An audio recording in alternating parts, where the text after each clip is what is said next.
बताई।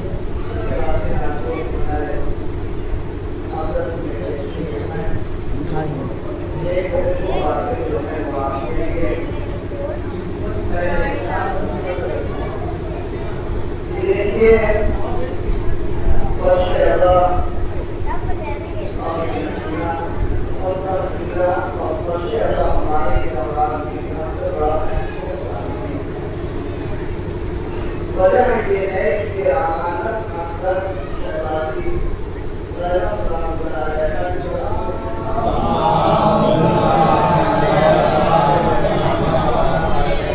और दुनिया का उसूल ये है कि जब कोई अमानत से दी जाए तो उसे वैसा ही लौटाए जैसा दिया गया। तो अब जब अमानत हम तक आएगी हमारा फरीज़ा ये है कि हम आने वाली नस्लों तक इस अमानत को पहुँचाएं। बल्कि हमारी ऐसी हकीकत हाजिर है कि हम बल्कि ज़मीन पर बिछाकर आसमान वालों को बुलाया करते हैं। हमारा बात का अकीदा है कि इससे क्या होता है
ज्ञान जानता है, हर कोई जानता है, अजीब जैसा आदेश दुनिया में नहीं हुआ। चाहे आप ईसाइयों को मान के पूछिए, तो लोगों की दूसरों को मान देंगे, लोगों की एडवांस और अलग धर्म मानने वालों को देखेंगे, धर्म मानने वालों से भी इस बात का इकरार किया है, अजीब जैसा आदेश दुनिया से नहीं गया। अजीब का किसी को कहना चाहता है, बस एक बात है, आदेश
ये कौन है। बादशाह रोम ने फिर वो तस्वीर उठाई के इमाम हसन ने सिर दिया, कहा यन्ना रसूल अल्लाह, तुझे मालूम है कि आपको मालूम है कि ये कौन है। मैंने पहले इसलिए उससे पूछ लिया, बाद में कह देता कि पूछा नहीं था, बाद में कह देता कि पूछा ही नहीं था।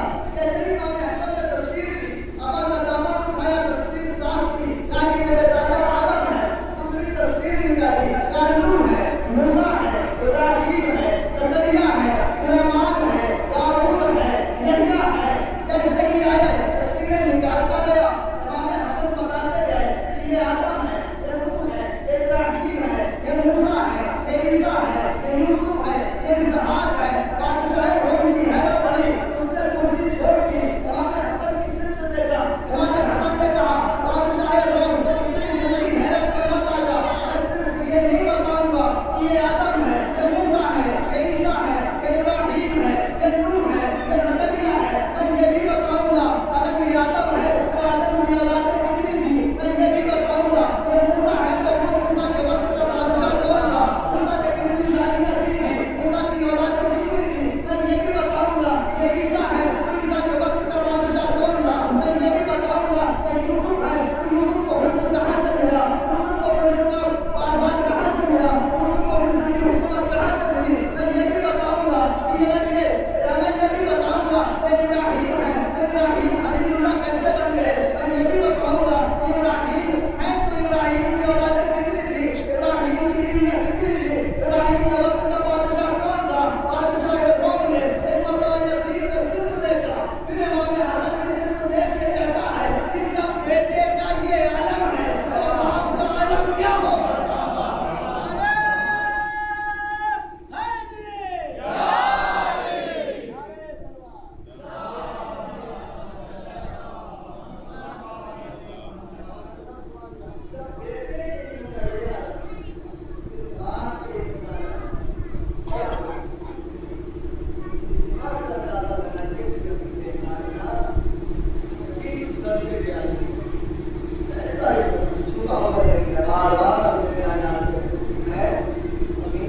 अब देखना ये है कि हमारे कायनात में बहुत सारे मुझे को जिंदा किया तो क्या कभी यही कमाल पैदा नजर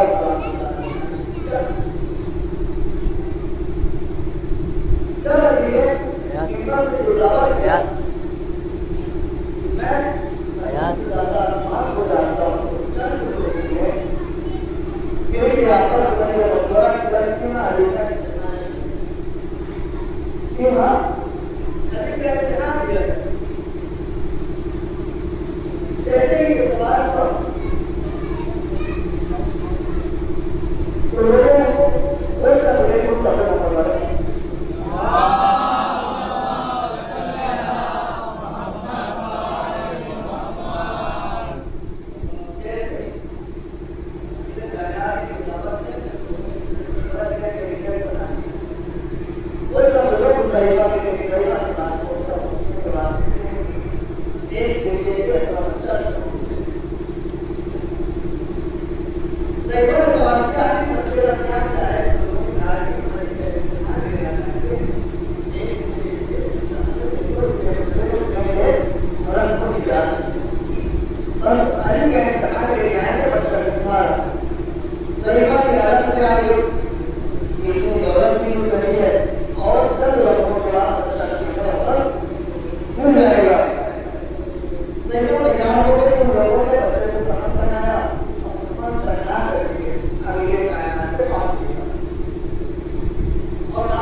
यही सवाल करता है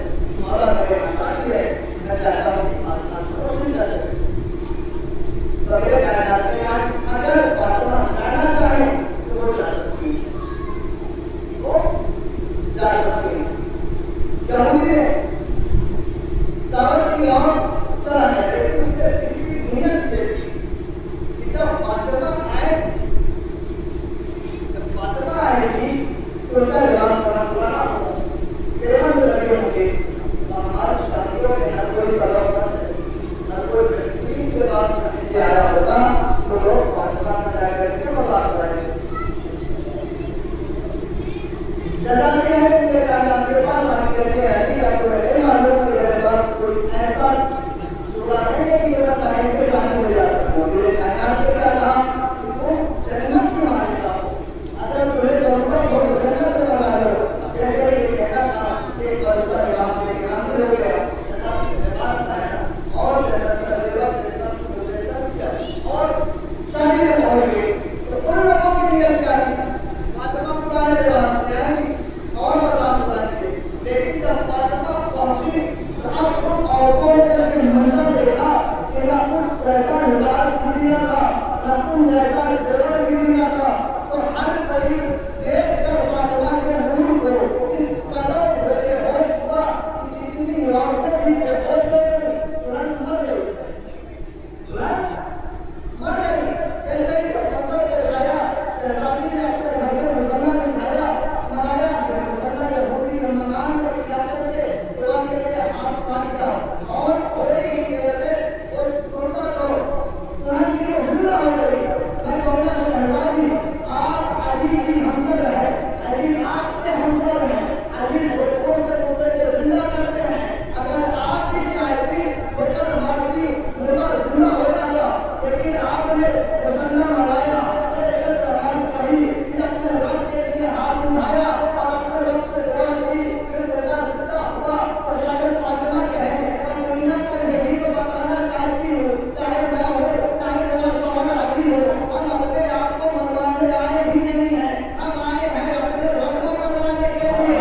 तो मेरा शौहर वो है जो मैदान जंग में मुसल्ला बिछाए, मैं फातिमा वो हूँ जो यहूदी के मकान में मुसल्ला।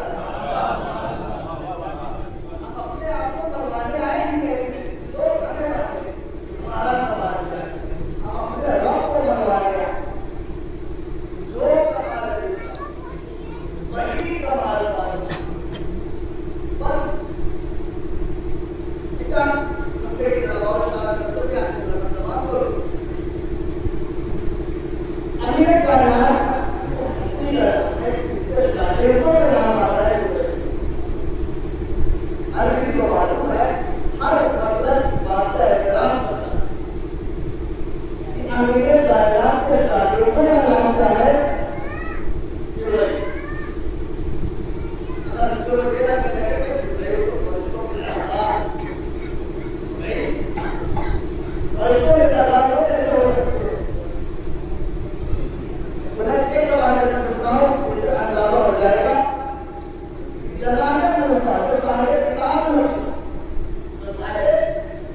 नबी, जनाबे मूसा को जब इल्म की जरूरत पड़ी तो जनाबे मूसा ने अपने परवरदिगार से दुआ की और परवरदिगार ने क्या कहा, है मूसा मेरा खास बंदा है जिसे खिज़्र कहते हैं, जाओ खिज़्र के पास और इल्म हासिल करो। जनाबे मूसा जैसा नबी जो साहिब किताब नबी है, वो जनाबे खिज़्र के पास आते हैं और इल्म हासिल करते हैं, लेकिन घूमने का एक हसीन मंजर है कि सहाबा बैठे हुए हैं, अमीर कायनात के ऊपर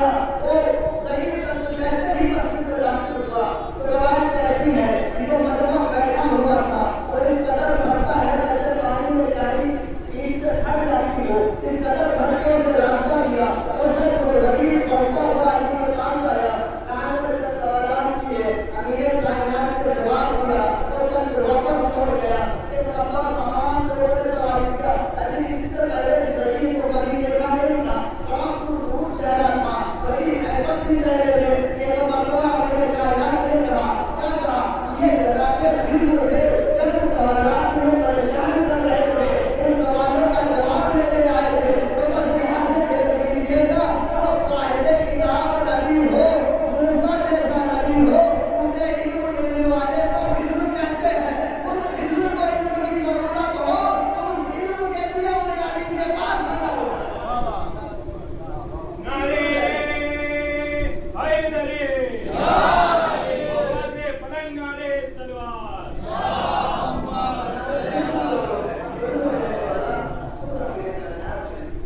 तो अमीर कायनात के शागिर्द का नाम है जुलैख का नाम है। जुलैख का काम था परवरदिगार का हर पैगाम रसूल खुदा तक पहुंचाना। परवरदिगार का हर पैगाम रसूल खुदा तक पहुंचाना, सिर्फ पहुंचाना नहीं, अगर कभी जरूरत पड़ जाए तो फातिमा के घर पर चूल्हा जलाना, अगर कभी जरूरत पड़ जाए तो फातिमा के घर पर आलू देना। ये काम से किसके चलाते? जिब्राइल है तो शागिर्द अली। काम क्या है? कुरान जैसी अजीम किताब को रसूल के सीने पे उतारना। जिब्राइल की किताब लेकर आया करते थे, कुरान लेके आया करते थे और रसूल को पैगाम दिया करते थे। तो यहाँ से देखिएगा कि जनाब जिब्राइल वो है जो कुरान जैसी किताब को रसूल के सीने पे उतारे, उसे शागिर्द अली जिब्राइल कहते हैं। और अगर कोई 40 सालों तक कुरान के लहजे में कुरान की आयतों से बात करे तो उसे शागिर्दा फिरदा जनाब फातिमा की शागिर्दा जनाब फिरदा है, उसे शहजादी की शागिर्दा जनाब फिरदा करेंगे। जनाब फिरदा के 40 सालों तक कोई भी सवाल करो तो वो कुरान की आयत इसका जवाब वो करो कुरान की आयतों से। जरूर पढ़े मुकद्दर मोहम्मद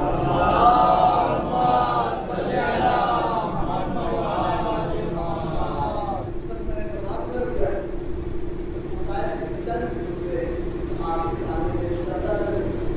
मैं अक्सर अपने दोस्तों को कहता हूँ, हमारे और आपके दोनों के लिए यही काम है। आज चार मसाइल पढ़ने की मसाइल महसूस करने नजर मौला बस इतना महसूस करने आज 4 मुहर्रम हो गए और 3 के बाद शहर पर पानी बंद कर दिया जाएगा। तो रोने के लिए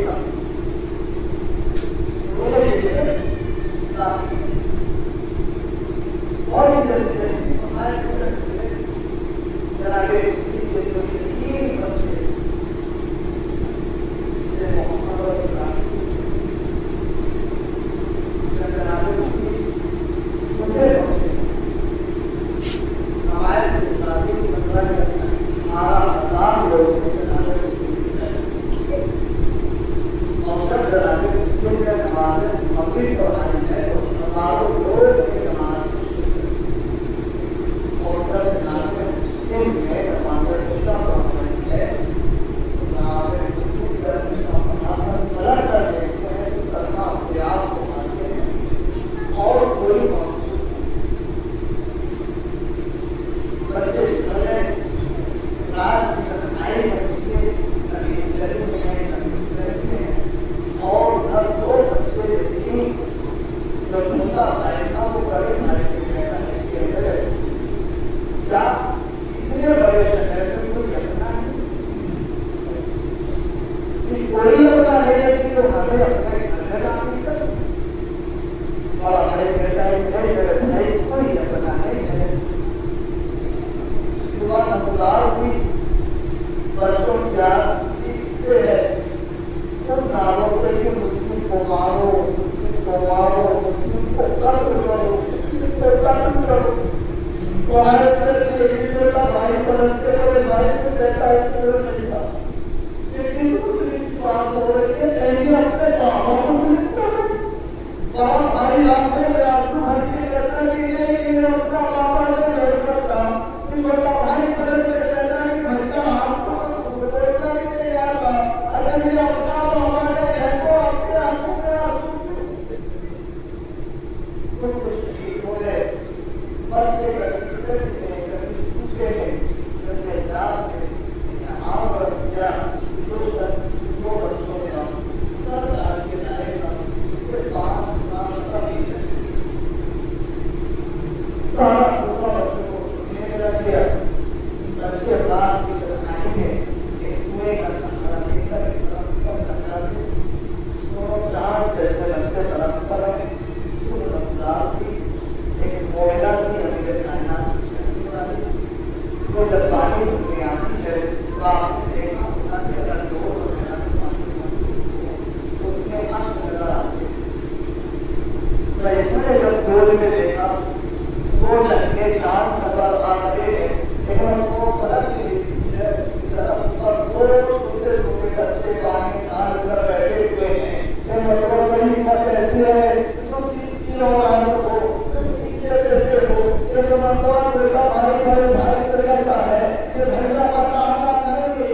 आगे किया तो किसके बच्चे हो? बच्चों ने बताया कि हम मुस्लिम के बच्चे हैं। उसने चढ़ा मदद की और मेरे भाई के बारे में हाथ डाल दिया और कहते हुए कहता है कि मैं दिनों रात तुम्हें तलाश कर रहा हूँ, तुम मेरे ही घर में मौजूद हो, हम तुम्हें कत्ल करेंगे, अपना साथ से जाकर नामुस ढूंढ लेंगे। इमाम समझाती रही, तड़पती रही, हारिस नहीं माना। एक जो है अपने गुलाम और अपने बेटे के साथ मेरे गुलाम तक पहुंचा। जब गुलाम तक पहुंचता है तो अपने गुलाम से कहता है इसे तुम दोनों को कत्ल कर दो। अपना गुलाम ने तलवार जमीन पे फेंक दिया। फेंक के कहता है कि आका मेरे अंदर इतनी कुव्वत नहीं है कि मैं इन्हें कत्ल करूं। एक दफा हारिस कहता है आप ऐसा क्यों नहीं कर सकते? गुलाम कहता है मेरे आका मैं इतने खूबसूरत बच्चे जिंदगी में नहीं देंगे, इन बच्चों पर मुझसे तलवार नहीं चलाई जाएगी। एक दफा हारिस ने अपने बेटे से कहा कि बेटा तूने कत्ल कर दे। बेटे ने कहा नहीं बाबा मैं कत्ल नहीं कर सकता। क्यों नहीं कर सकते? फिर कहा क्या कहा? बेटे ने कहा कि मेरे बाबा इतने रोशन चेहरे मैं जिंदगी में पहली बार देख रहा हूँ, उससे तलवार नहीं चलाई जाएगी। ये हारिस कहता है कि मैं खुद कत्ल करूंगा। एक मरतबा हारिस ने तलवार उठाई और छोटे भाई के चलाने की कोशिश की कि बड़ा भाई आगे आ गया। आगे कहता क्या है कि हारिस मुझे कत्ल करना है ना तो पहले मुझे कत्ल कर दे। हारिस कहता है कि क्यों मुझे पहले कत्ल करो? कि बड़ा भाई कहता है कि मेरी वालिदा कहती थी कि छोटा भाई मेरे के बारे में बोलता है। हारिस ने अपने सामने अपने भाई को कत्ल होते नहीं देख सकता। फिर जब उसने तलवार बड़े भाई पे खींची है कि बड़े भाई पर कहती है छोटा भाई आगे आ जाता है। कहता है हारिस मुझे कत्ल करता है तो पहले मुझे कत्ल कर दे। हारिस कहता है नहीं क्यों ऐसा क्यों कर करूं? एक मरतबा छोटा भाई कहता है कि मेरी वालिदा ने कहा था कि बड़ा भाई जो है वो वालिद के बारे में होता है। मैं ये बर्दाश्त नहीं कर सकता कि तू मेरे सामने मेरे बड़े भाई को कत्ल कर। दोनों शहजादे गले के गले डाल कर गिरिया करते रहते हैं। हारिस तलवार चलाता है, दोनों की सर को तन से जुदा कर देता है और सर को पकड़ता है, कुरान में डालता है और एक सफेद कपड़ा देता है अच्छा जूते वसाइल के। एक सफेद कपड़ा देता है और उसे बिछाने के बाद दोनों का भूत जैसा सर उठाता है, उस सफेद कपड़े में रखता है और उसे बांधता है। लेके मजार के दरबार पहुंच जाता है। जब मजार में जैसे ही देखा कि देख के कहता है अरे हारिस ये बता तो आपने लेके क्या आया है? इस सफेद कपड़ा हो गया है। हारिस ने कहा कि मैं अपने मुस्लिम के बच्चों का सर लेके आया हूँ कि जिसे तूने कहा था कि गुलाम का गुलाम दूंगा। ये मुझे के साथ कहता है ठीक है तू कपड़ा खोल के दिखा। जैसे ही उसने कपड़ा खोला ये मतलब इंतजार की लगा पड़ी। उसने गुलाम कैसे नहीं करूँगी मतलब इंतजार करता है। हारिस ये बता इन बच्चों का चेहरा इतना सुर्ख क्यों है? ये मतलब हारिस कहता है कि इन बच्चों के चेहरे पे कुछ तो फूल लगे हुए हैं, कुछ मेरे तमाचों के निशान हैं। दरबारी जितने बैठे थे सब परेशान हो गए। इन फूल जैसे बच्चों पर तमाचे कौन मार सकता है? हारिस कहता है नहीं नहीं मुझे सुहानी तुमने साथ कहता है नहीं नहीं मुझे समझ में नहीं आता ये चेहरे कैसे हैं। पानी लाया जाए और चेहरे पर पानी डाला जाए। दरबारी पानी लेके आता है तो लोग के सर में जब पानी डालना शुरू किया तो पानी के साथ बच्चों का सर में बाल जो है वो बहना शुरू हो जाते हैं। ये अपने साथ कहता है अरे हारिस तूने बच्चों के साथ क्या किया? इनके बाल भी पानी के साथ बहते हैं। ये तो मरतबा हारिस कहता है कि अपना साथ मैंने अपने हाथों में इनके बालों में डाला था, इन्हीं बालों से खींचते हुए कुरान पढ़ रहा हूँ और उन्हें कत्ल किया।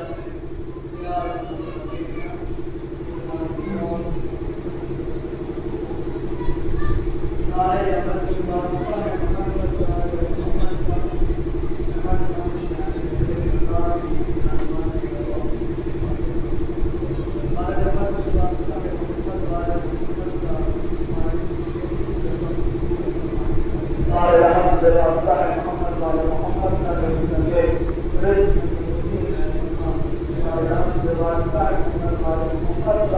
हमारे गुणों को हमारे मोहब्बत से दूर करके हमारे वास्ता